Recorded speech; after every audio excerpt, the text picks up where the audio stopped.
I think he wanted to hit every kind of note and make sure he covered everything. And Brexit, you're right, was a big feature, and he wanted to make sure that almost every group got something as well. So he had a little bit of jam for everybody, spread it very thinly, and tried to make sure that everybody came away with something, even though there wasn't a whole lot for any one particular group. That's true, and if the tourism sector will be spreading less jam on their morning toast now with the VAT rate increase, but that was well flagged, and it had been paid for, remember, by the raiding of personal pension funds the last few years. So it had to go, really, didn't it? It had to be increased. And it was signalled that it was due to go. Michael Noonan, as the former Minister of Finance, he flunked getting rid of it. Yeah. It was due to go, and I think hoteliers shot themselves in the foot really by increasing prices. So, but largely that VAT increase on the hospitality sector has funded this whole budget. Precious little in terms of housing, I thought, in that budget. Very, very few new measures for what was purported to be a housing budget. This is it, and Fianna Fáil, though, will claim credit for some extra money to go into a fund to support affordable housing and infrastructure provision as part of housing. Yes. But yeah, not a huge amount there. They have increased the thresholds for the affordable housing scheme.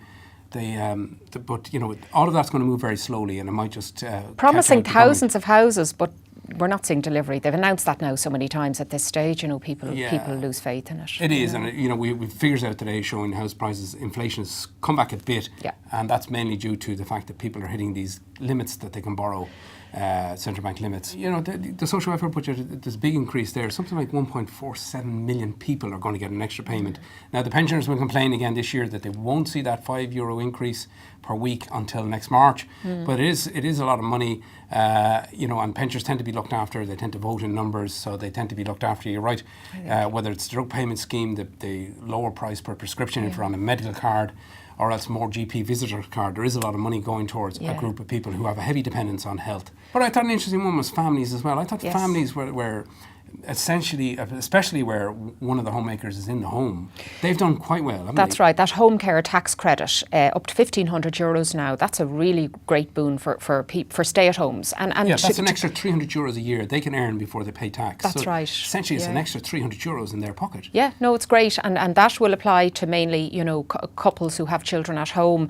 But also, I think hard-pressed families will welcome the extra €25 on the back-to-school allowance. Yes. That's never enough. Yeah, but and to actually see it for increased childcare as well. That's right. So not surprisingly, groups that represent families and groups that represent women were quite happy. The National Women's Council was happy enough with some of the provisions in the budget.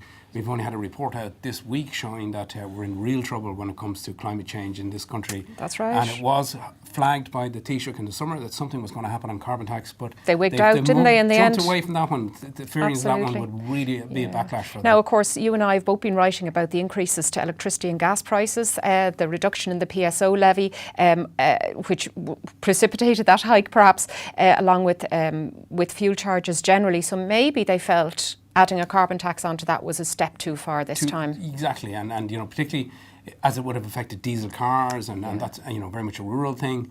People who use coal and home heating oil, again, very much rural. So I think they feared terribly that one would come back and bite them. So they flunked that one, put it into a report. We've also saw nothing on property tax as well. There was some talk that we might see something on that.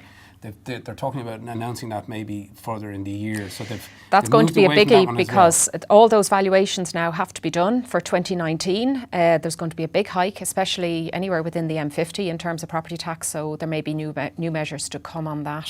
Now the self-employed, of which I'm one, didn't do too badly in this budget. 120,000 of us now qualifying for job seekers. I'm not quite sure how we qualify for job seekers allowance, but I'm hoping I don't have to. But interesting changes there, and then a slight widening of the band, isn't that right? Yeah, a slight widening of the band, so you can earn more at 20%, and also the earned income credit. In other words, the amount that you can earn before you pay tax, that's gone up for the self-employed as well. So self-employed, big winners as well. And then they'll benefit, along with all taxpayers, with the reduction, or most taxpayers, with a slight reduction in the universal social charge. It's not much, but we'll take it. There's two changes there, The kind of 4.75% rate goes down to 4.5%. And then they've widened the ceiling on one of the lower USC. €205 or you something can like that. People who earn low incomes will they can earn more before they have to start paying USC. Yeah. So all in all, something for everyone. Yeah, lots but not a lot for anyone. But not very much for everyone.